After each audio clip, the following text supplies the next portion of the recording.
Como o mundo parece. Este é o primeiro tópico da estrutura de pensamento. Algumas das explicações dadas ao longo deste tópico servem como padrão para o entendimento e trabalho, aqui falando obviamente de maneira didática, também para outros tópicos, ok? É importante entender que esses 30 tópicos que serão trabalhados a partir de agora, cada um deles tem as suas peculiaridades e características, e é a partir do entendimento teórico destes tópicos que nós conseguiremos identificar a presença deles ao longo da história de vida da pessoa. Aqui é interessante entender, como já explicado anteriormente, que não é a estrutura de pensamento prévia e a pessoa deve se encaixar nela, enquanto historicidade, enfim, enquanto conteúdo. Muito pelo contrário, a historicidade é a coleta de material e então, após essa coleta de material, o filósofo clínico elaborará a estrutura de pensamento, identificando cada um dos tópicos e alocando cada um destes conteúdos dentro dos tópicos correspondentes. O primeiro tópico da estrutura de pensamento, como o mundo parece.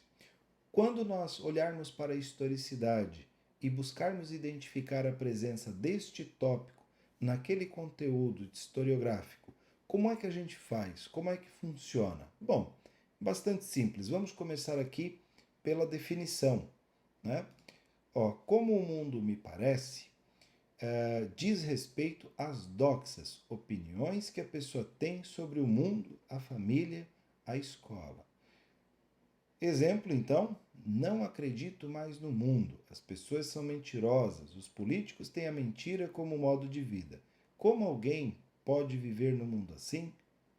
Vejam, aqui não cabe ao filósofo clínico, em momento algum ao longo da clínica, e ainda mais neste momento, julgar a frase e a opinião da pessoa a respeito do mundo. Ela pode ter, de fato, essa opinião a respeito do mundo e o filósofo clínico, enfim, e o interlocutor pode ter totalmente outra. Isso não quer dizer que ela esteja correta ou ela esteja errada. Isto quer dizer que esta é a visão de mundo que ela tem. Utilizando uma frase que pode ser adaptada inclusive para este tópico, né, que é a frase de Protágoras, o mundo, desculpa, de Schopenhauer, o mundo é a minha representação, aqui literalmente está válido. O mundo é a minha representação. E a outra questão, que é agora sim a de Protágoras, o homem é a medida de todas as coisas. Então, se isso é assim para a pessoa, ótimo, isto é assim para ela. Não quer dizer que esteja certo nem errado, apenas quer dizer que é assim para ela. Como é que eu identifico então na história de vida da pessoa a presença do tópico 1? Todas as palavras que remetam às macroconcepções, família, escola, pessoas, mundo, empresa, bairro. Aqui, literalmente, a identificação do macroconceito, né, da macroconcepção, ela só é possível a partir do entendimento da historicidade da pessoa, que acontece via interseção. Neste tópico, o filósofo clínico vai à historicidade do partilhante e recorta literalmente os espaços em que a pessoa fala sobre macroconcepções, ou seja, sobre as representações que ela tem a respeito do mundo. Aqui ainda elaborando um pouco melhor a respeito do que são as macroconcepções. É importante ter o entendimento de que o recorte que o filósofo fará dos conteúdos da historicidade para organizar a estrutura de pensamento são recortes literais, não há interpretação. Então, se a pessoa diz que o mundo é um lugar ruim, o filósofo clínico irá pegar esta frase, a tal qual a pessoa disse, e colocará lá. Repito, aqui não é a questão se isso é assim ou não, é para ele, mas isso é assim para a pessoa e ele alocará esse conteúdo, então, dentro do tópico 1, como o mundo parece. Como o mundo parece, então, ainda trabalhando essa questão, o que são as macroconcepções? Vejamos. Segundo Merleau-Ponty, quando o mundo físico e o social sempre funcionam como estímulo de minhas reações, quer elas sejam positiva ou negativa. Isso é como o mundo parece então para Merleau-Ponty, falando em macroconcepção, temos aqui a ideia dele.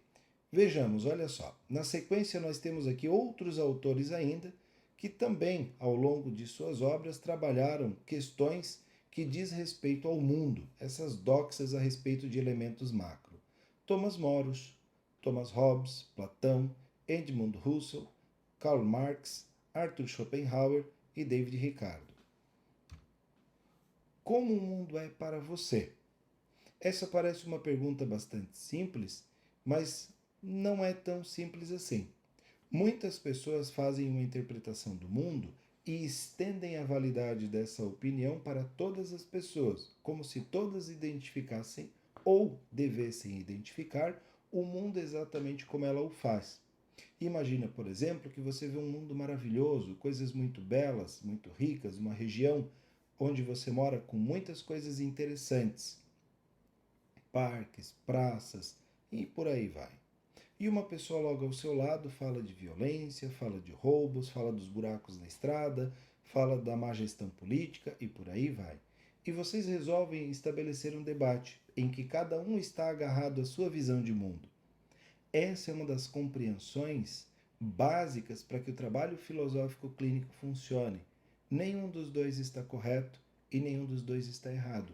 Isso é assim para cada um deles. E a discussão só é possível a partir do momento em que um resolver aceitar que o outro tem uma visão de mundo diferente e talvez, inclusive, apreender com este outro ponto de vista. Então, entenda, como é que é o mundo para você? Se você fosse fazer uma descrição do mundo em que você vive, como é que seria essa descrição? Positiva, negativa? Seria uma descrição mais poética? Seria uma descrição um pouco mais dramática? Enfim, esta questão ela nos indica o entendimento de como que é o mundo para cada um. Como é o mundo para você? Se nós estivéssemos falando, por exemplo, com Plauto, Plauto dizia o seguinte: Homo homini lupus est. O homem é o lobo do homem. Olha que visão de mundo que tinha esse autor.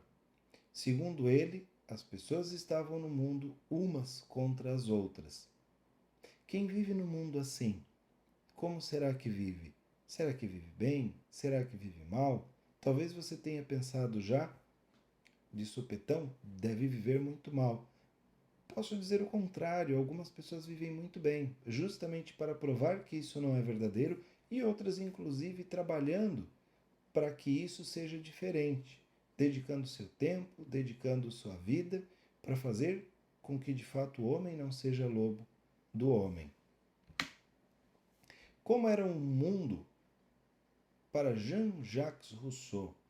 Rousseau tinha uma visão um pouco melhor, dizia ele que as pessoas são boas, mas o mundo as corrompe. Segundo Jean-Jacques Rousseau, o mundo era um lugar onde as pessoas, ao conviver umas com as outras, acabavam se corrompendo. Olha só que interessante. A visão dele boa no que diz respeito às pessoas, entendendo que nós nascemos originariamente bons e, infelizmente, uma visão de mundo já num segundo momento, de conjunto, em que as pessoas se tornam más por conta dessa convivência. Já um segundo autor, como Thomas Hobbes, as pessoas são más. Nós temos aí um problema muito sério. Segundo ele, nós partimos de um pressuposto em que as pessoas não são boas, em que o mundo precisa de leis e de regras e muitas coisas porque as pessoas são más. E se não for por aí, nós não conseguiremos conviver. E Adam Smith, né? Adam Smith via um mundo econômico, o movimento do dinheiro, o movimento das mercadorias. Adam Smith olhava o mundo do ponto de vista da economia. E até hoje, inclusive, é estudado e entendido desta maneira. Algumas obras mais atuais mostram que Adam Smith estava muito atento ao sujeito por trás dessa visão de mundo dele, dessa visão econômica, inclusive apregoando a necessidade de um cuidado para que a interação entre as pessoas seja saudável, moralmente ajustada às necessidades da sociedade que ela vive. Caso contrário, esse sujeito se desloca e, se deslocando, ele se torna facilmente alvo, enfim, de elementos de dissidência social. E aqui também, inclusive, o enfraquecimento da sociedade quando há o enfraquecimento desses grupos, ao enfraquecimento dos grupos sociais. E Karl Marx, como é que era o mundo para ele? É interessante que muito se fala, mas pouco se lê a respeito de Marx propriamente dito. Entre outras coisas, inclusive de como ele pontuava a ideia dele do capitalismo e das dinâmicas sociais que garantiriam uma melhoria na qualidade de vida das pessoas. Mas de fato é interessante saber que Marx de fato pregava um mundo onde havia uma disputa e até onde se sabe uma disputa infinita entre pobres e ricos, né? Onde sempre quem tem menos vai brigar com quem tem mais e quem tem mais vai explorar quem tem menos. Talvez para muitos a visão ainda seja essa. Na nossa sociedade, com tanto conhecimento, com tanta possibilidade, muitos ainda enxergam o mundo desta forma, ainda que estreita, mas para cada um o mundo é assim para ele. Como você vê o mundo? Não é? Anteriormente, como é o mundo para você agora? Como é que você vê o mundo? Quando você olha, você está direcionando seu olhar para quê? Aqui é interessante pontuar que nós podemos escolher pontos de vista. Nós não somos reféns de um ponto de vista único e específico do mundo.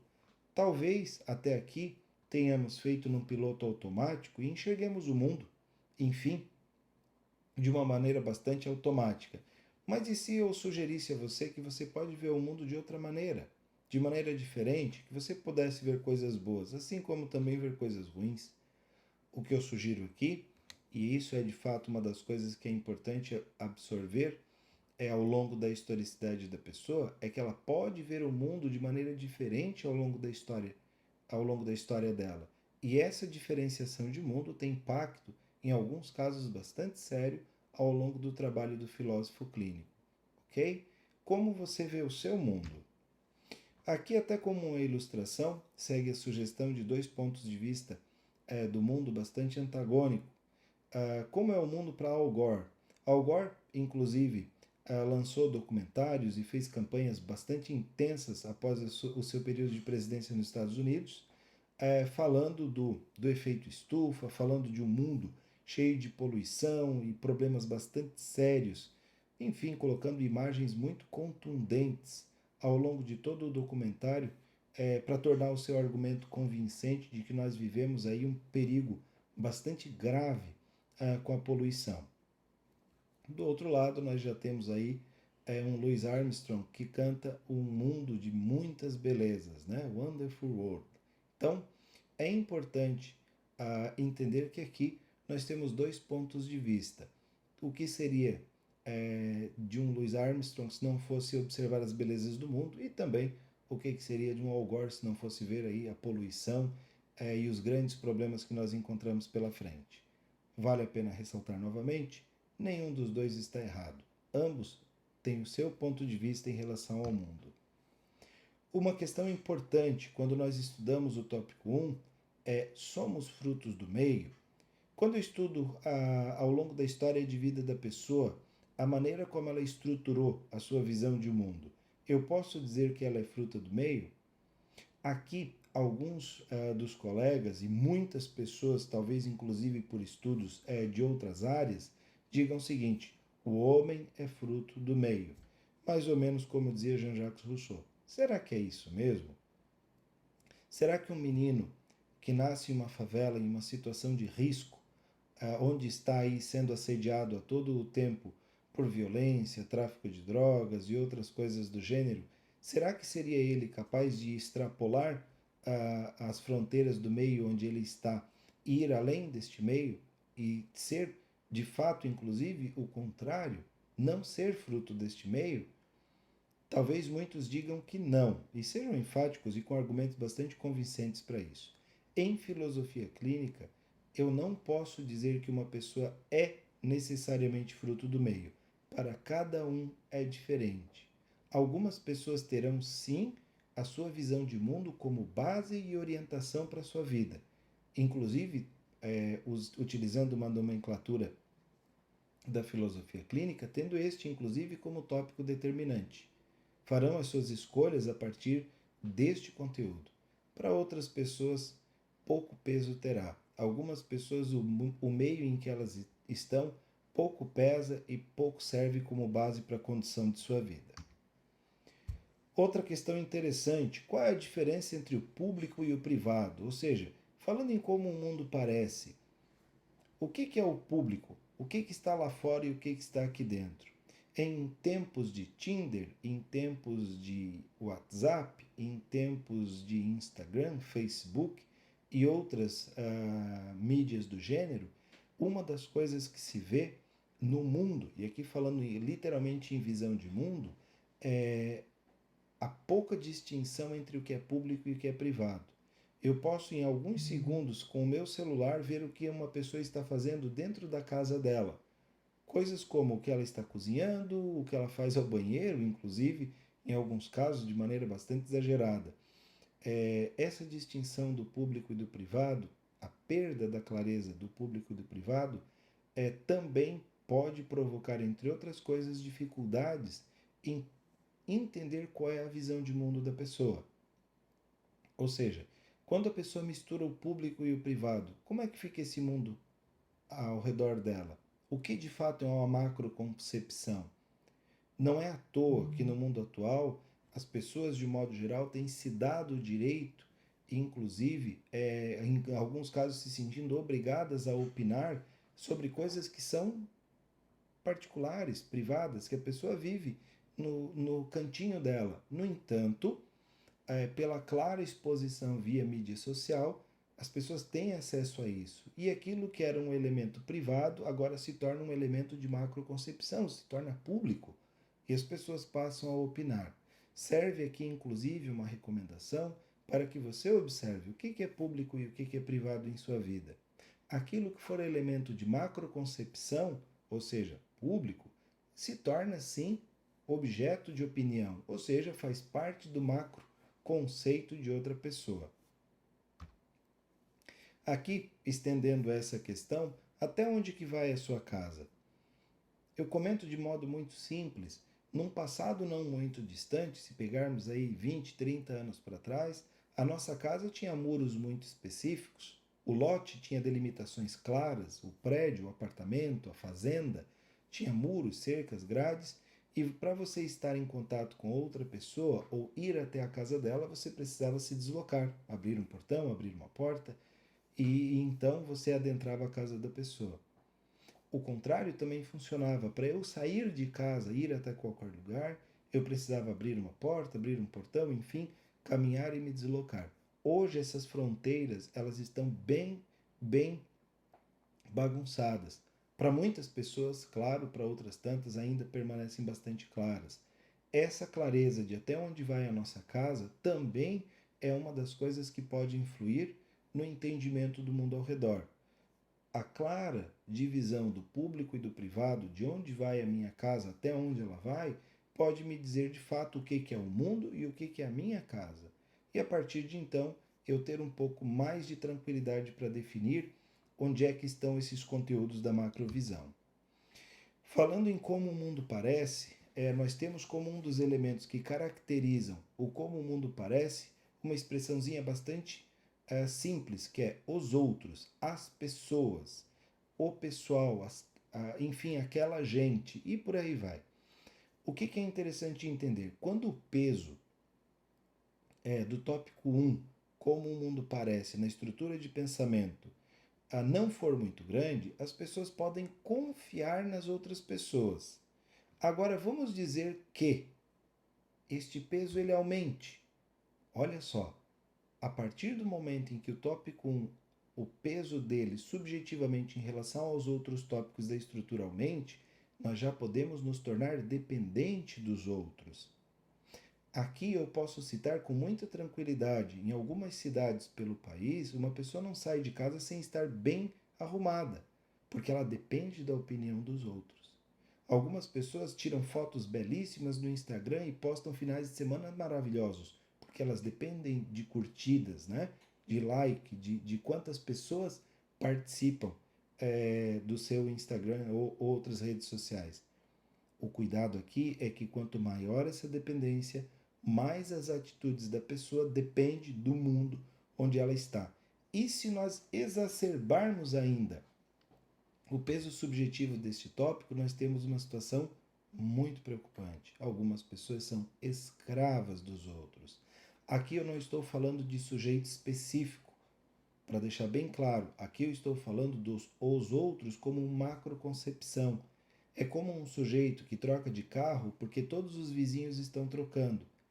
É como um sujeito que não fica na mesma empresa por mais tempo porque os outros dizem, segundo suas opiniões, literaturas ou videozinhos propalados em YouTube e outros lugares, que as pessoas devem trocar de emprego de maneira cíclica a cada tanto tempo. E então ele troca. E assim vai. Pessoas que se escravizam da opinião dos outros. Como um menino, por exemplo, que não namora com determinada menina porque ela é dita como uma pessoa feia ou socialmente não muito benquista, só que é o amor da vida dele, porém ele acaba abandonando o relacionamento ou nem estreitando a relação por conta daquilo que é dito. Vejam, aqui a variação de gradação do peso subjetivo do tópico 1 é apenas um exemplo, mas é uma das maneiras mais evidentes de perceber o peso subjetivo de como o mundo me parece na história de vida da pessoa, ao longo da estruturação de pensamento. Como é o mundo que mostro aos outros? Uma coisa é como é o mundo para mim. E como é que eu mostro para os outros? O que eu faço? Um dos exemplos que eu acho interessantes é se você fosse receber uma visita, que mundo você disporia para essa pessoa? Aqui no sul, onde resido, hoje não é mais um costume tão forte. A minha época de criança era um costume bastante forte receber visitas da família, amigos, enfim. Ao receber visitas, o dia anterior à visita era um dia de limpeza, faxina. Organizar o quintal, limpar a casa, arrumar as coisas, deixar tudo bem bonitinho, fazer mercado, enfim, comprar os alimentos para preparar aí essa recepção para a pessoa. Então, se preparava um mundo muito legal. E você? Como é que funciona? Ainda hoje faz isso?